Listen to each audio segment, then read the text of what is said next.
السلام البنات، كي دايرين؟ لاباس عليكم؟ رجعت معكم فيديو جديد ديال المايونيز. اللي ما كيصدقش على المايونيز، هذا وصفه اللي سهله بزاف بزاف، بجوج تاع المكونات، ما فيها لا بيض حتى شي حاجه، سهله وبسيطه وكتوجد في جوج دقائق. كما قلت لكم تابعوا معايا الفيديو حتى الاخر، راه ما قطعت حتى شي لقطه وتيتصاوب سريع سريع جدا وكيجي لذيذ بزاف. نسموه بالمذاقات اللي عجبوكم، والناس اللي عندهم حساسيه من البيض او لا ممنوع عليهم ياكلوا البيض خضر، هذا راه ما فيه لا بيض لا حتى شي حاجه. خليكم معايا حتى لاخر الفيديو وتفرجوا وغادي يعجبكم ان شاء الله. كما شفتوا معايا انايا درت نص كاس ديال الحليب مع كاس ديال الزيت البلديه، تقدروا تعوضوها بالزيت العاديه. انا بغيت نديرو زعما شويه صحي قلت ندير الزيت البلديه. هانتوما كديروه في البغا، لان الا درتو مولينكس غادي يوحل لكم. عرفتي راه درت كميه قليله، اللهم هاد البغا تجي ساهله. كما شفتوا معايا راه ما كنبقاش نطلع وننزل فيها بحال هكا بزاف باش يجي ثقيل. هانتوما راه ما قطعت حتى شي لقطه، ما سرعته ما حتى شي حاجه. كما كتشوفوا معايا كيفاش ولا كيبان غادي وكيتقال.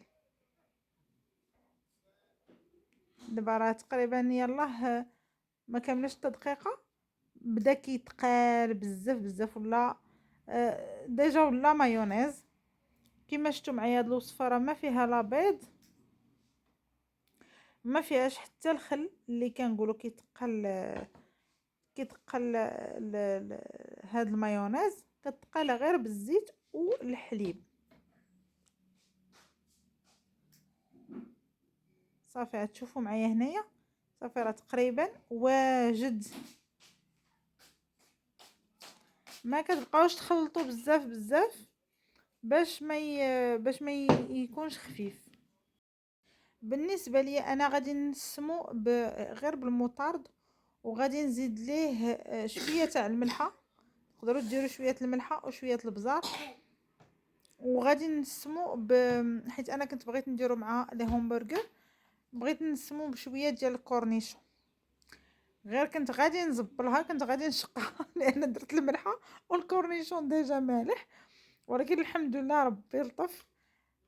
بالنسبه لكم تقدروا تنسموه بالثومه بودره، باي حاجه اللي كيعجبكم بها المايونيز، على حسب زعما الوصفه اللي بغيتوا تستعملوه. بالنسبه لهاد الكميه راه خرجت تبارك الله. كما كتشوفوا راه بواطه ديال المايونيز، تقريبا بحال ديك البواطه اللي كنشريو ب10 دراهم. ما عرفتش بشحال ولات دابا في الصراحه، حيت انا ما كنستعملش المايونيز بزاف.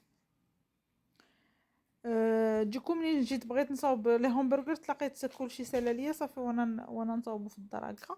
وقلت علاش لا ما نصوروش معاكم، يستافدوا الناس اللي كيحتاجوه بحال هكا وما كيلقاوهش. بهذه الطريقه راه ساهل بزاف بزاف. شفتوا كيفاش ثقيل؟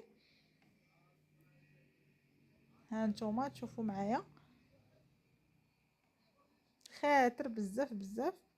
نسمو به لي صالاد ديالكم. هنايا درت فيه الزيت البلديه باش يكون شويه صحي.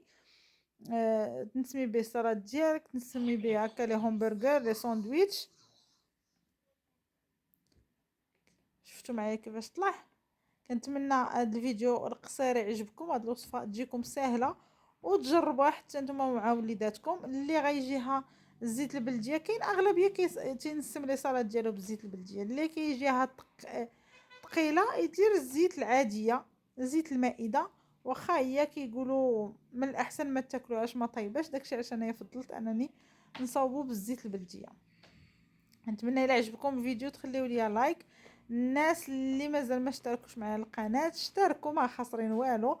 ضغطوا على هذاك الزر اللي كاين ديال الاشتراك. مرحبا بكم، الف مرحبا، شكرا لكم بزاف.